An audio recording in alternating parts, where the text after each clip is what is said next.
Kembali lagi di iNews Siang, pemirsa. DPP Partai Kebangkitan Bangsa resmi menonaktifkan Edward Tanur dari anggota Komisi 4 DPR RI. Ya, penonaktifan Edward Tanur sebagai anggota Komisi 4 DPR RI buntut dari kasus penganiayaan yang dilakukan anaknya terhadap Dini Sera Afrianti hingga meninggal dunia di Surabaya, Jawa Timur. Penonaktifan Edward dibenarkan oleh Sekjen PKB Hasanuddin Wahid yang mengaku telah mengeluarkan keputusan penonaktifan agar yang bersangkutan fokus pada penyelesaian kasus yang menimpa anaknya. Sekjen PKB Hasanuddin Wahid mengaku Partai PKB tidak mengintervensi proses hukum yang kini sedang dijalankan oleh pihak terkait.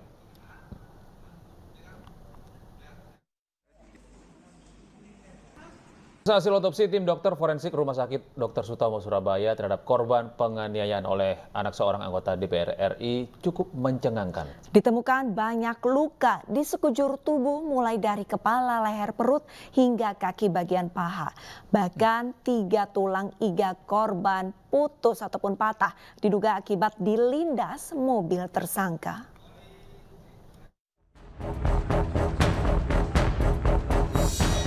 Hasil otopsi tim dokter forensik Rumah Sakit Dr. Sutomo Surabaya terhadap korban Dini Sera Afrianti cukup mencengangkan.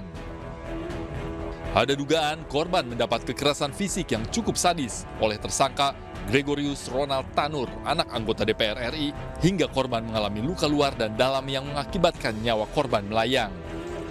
Temuan tim forensik dokter Rumah Sakit Dr. Sutomo Surabaya, korban mengalami luka memar di leher dan kepala bagian belakang yang diduga akibat pukulan benda keras dan 3 tulang iga putus akibat dilindas mobil.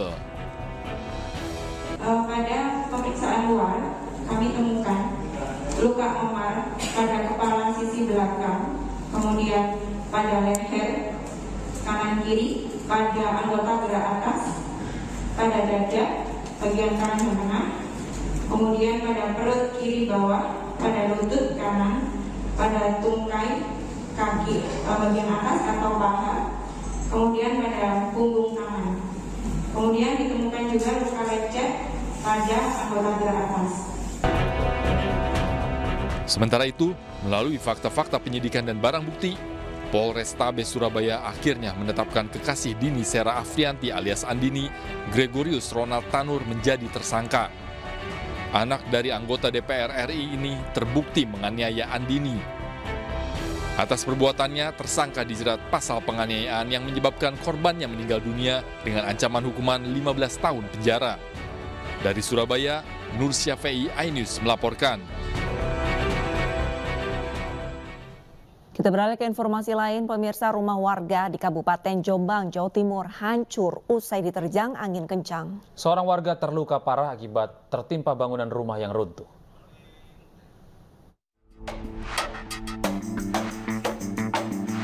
Angin kencang menerjang sejumlah rumah warga di Desa Karangwinongan, Kecamatan Mojo Agung, Kabupaten Jombang, Jawa Timur. Beberapa rumah warga rusak akibat tiupan angin kencang. Selain merobohkan atap rumah, beberapa dinding roboh. 1 orang warga terluka akibat peristiwa ini dan dirawat di rumah sakit. Sedang tidur. Terus? Terus bangun, kenapa kok rumahnya jadi terang gitu. Terus meluk anaknya kok ada yang mengalir di mukanya gitu, dihisap kok darah gitu. Antara sadar dan tidak gitu. Itu karena apa, Bu? Ketiban wowong. Kerusakan bagian apanya, Pak? Atap, galvalum sama kayunya kabur atau roboh, lepas. Berarti terbang semua? Siap. Petugas gabungan yang tiba mendata kerusakan yang dialami warga akibat angin kencang. Dari Jombang, Jawa Timur, Mukhtar Bagus, iNews melaporkan.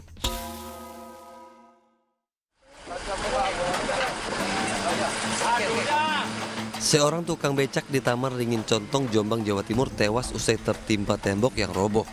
Tubuh korban dievakuasi petugas BPBD di antara reruntuhan tembok yang menimpanya. Korban diketahui berusia 70 tahun asal Pasuruan, Jawa Timur. Oleh petugas, korban dibawa ke Rumah Sakit Umum Daerah Jombang. Menurut saksi mata, korban yang tengah beristirahat tiba-tiba tertimpa tembok ruko yang sudah tidak terpakai. Masa? Ya. Saat kejadian teman Bapak sedang apa di situ? Tidur. Di apa tidurnya? Di becak. Terus setelah tertimpa kondisinya? tertutup seng itu kan. Baru saya lihat ada kaki. Pertama saya lari, wah kawan saya. Diduga tembok ruko yang roboh karena termakan usia hingga mudah roboh. Dari Jombang, Jawa Timur, Mukhtar Bagus, Ainus melaporkan. Kita beralih ke informasi berikutnya, pemirsa. Sidang vonis Lukas NMB ditunda pada Kamis pekan depan. Penundaan sidang vonis dikarenakan terdakwa Lukas NMB sakit. Majelis Hakim Pengadilan Tindak Pidana Korupsi Pengadilan Negeri Jakarta Pusat awalnya mengagendakan sidang putusan terhadap kasus dugaan suap dan gratifikasi dengan terdakwa Lukas NMB pada hari ini. Namun, tim penasehat hukum Lukas NMB menegaskan kliennya tidak bisa mengikuti persidangan vonis karena sedang menjalani perawatan di RSPAD Gatot Subroto akibat terjatuh di toilet rutan KPK. Sidang pun ditunda Kamis 19 Oktober mendatang. Sebelumnya Lukas NMB selaku Gubernur Papua nonaktif dituntut dengan pidana 10 tahun 6 bulan penjara ditambah denda sebesar 1 miliar rupiah subsidiar 6 bulan kurungan.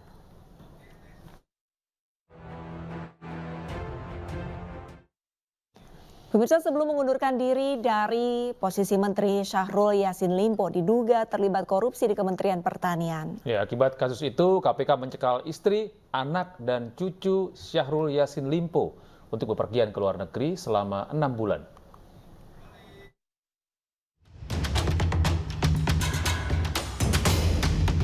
Kasus korupsi yang menjerat mantan Menteri Pertanian Syahrul Yassin Limpo berbuntut panjang. Alih-alih menjerat Syahrul Yassin Limpo sendiri, kasus ini juga berdampak pada keluarga Syahrul yang kini dicekal ke luar negeri. Lembaga anti rasuah mencekal 9 orang terkait kasus korupsi di Kementerian Pertanian. 3 orang diantaranya adalah istri, anak, dan cucu Syahrul Yassin Limpo. Dari hasil penggeledahan yang dilakukan KPK di rumah dinas dan kantor Syahrul Yassin Limpo, KPK menemukan sejumlah dokumen yang terkait dengan keluarga Syahrul.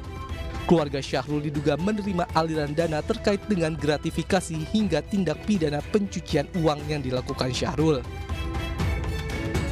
Penyidikan dugaan korupsi di Kementerian Pertanian, saat ini KPK telah mengajukan cegah agar tidak bepergian ke luar negeri terhadap 9 orang, di antaranya para tersangka, keluarganya, dan juga para pejabat di lingkungan Kementerian Pertanian. Cegah agar tidak bepergian ke luar negeri ini berlaku sampai 6 bulan ke depan, yaitu sekitar April 2024, dan tentu dapat diperpanjang kembali selama 6 bulan kedua sesuai kebutuhan proses penyidikan yang sedang KPK selesaikan ini. Keluarga Syahrul Yassin Limpo dicekal ke luar negeri selama 6 bulan ke depan dan bisa diperpanjang sesuai kebutuhan penyidikan KPK. Sementara kasus korupsi Kementerian Pertanian sendiri kini telah naik ke tahap penyidikan dengan 3 klaster pelanggaran, yaitu pemerasan, gratifikasi, dan TPPU. Dari Jakarta, Tim Liputan iNews melaporkan.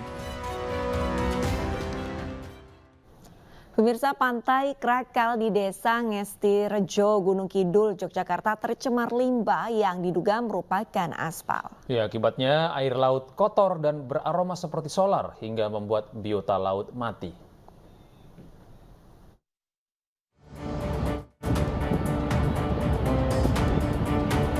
Limbah berwarna hitam mirip aspal memenuhi pantai Krakal di Desa Ngesti Rejo, Gunung Kidul, Yogyakarta. Air laut pun berubah menjadi kotor, berminyak, dan berbau mirip solar. Sejumlah biota laut mati mendadak dan sebagian lainnya menepi menjauhi air laut. Kondisi ini terjadi sejak hari Sabtu dan semakin banyak pada pagi hari. Limbah mencemari hampir 1,5 km bibir pantai Krakal hingga pantai Selili. Pihak SAR belum mengetahui asal limbah ini dan mengirimkan sampel limbah, air laut, dan biota yang mati ke Dinas Lingkungan Hidup Gunung Kidul.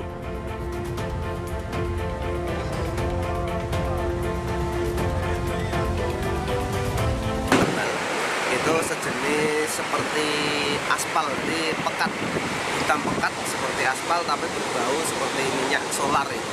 Jadi untuk limbah tersebut itu limbah apa dan asalnya dari mana, kami selaku petugas penjaga pantai yang ada di wilayah Pantai Barun ini belum tahu persis itu apa. Dan untuk sementara petugas hanya bisa membersihkan pantai semampunya dengan mengubur limbah ke dalam pasir. Wisatawan diimbau berhati-hati dan tidak menyentuh limbah ini. Dari Gunung Kidul, Yogyakarta, Kismaya Wibowo, iNews melaporkan. Ratusan warga dan ASN di Cimahi, Jawa Barat menggelar sholat istisqa untuk memohon turun hujan. Dan informasi selengkapnya akan kami hadirkan usai jeda pemirsa, tetaplah bersama iNews Siang.